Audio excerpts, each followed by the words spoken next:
Have you ever heard of a king who was not only a warrior, but also a master of medicine? A king whose name is tied to both the fall of a once mighty kingdom and the discovery of a healing plant? Today we're journeying back over 2,000 years to meet the last king of the Illyrian kingdom, Gentius. Now, Illyria wasn't just some small blip on the map. We're talking about a massive territory in the Balkans, a powerful confederation of tribes that often gave their famous neighbors, the Greeks and later the Romans, a serious run for their money.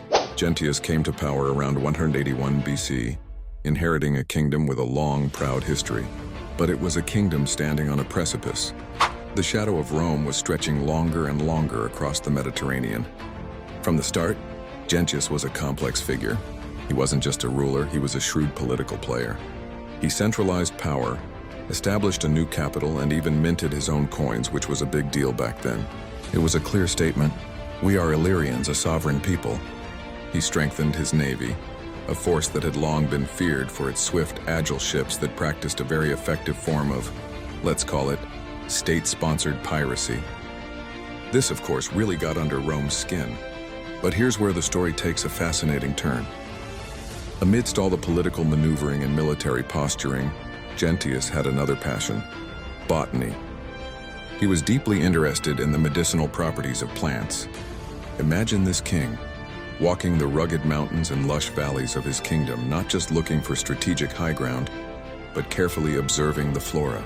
And he found something remarkable. He discovered a plant with a distinct bitter root. Through experimentation, he realized it was a powerful remedy.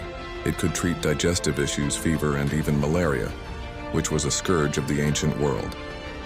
He studied it, documented its uses, and promoted it throughout his kingdom. This plant became so closely associated with him that it still bears his name today. You've probably heard of it, the gentian flower. Yes, that beautiful trumpet-shaped flower you see in mountain meadows. Its name is a direct link to this Illyrian king. The key ingredient in Angostura bitters?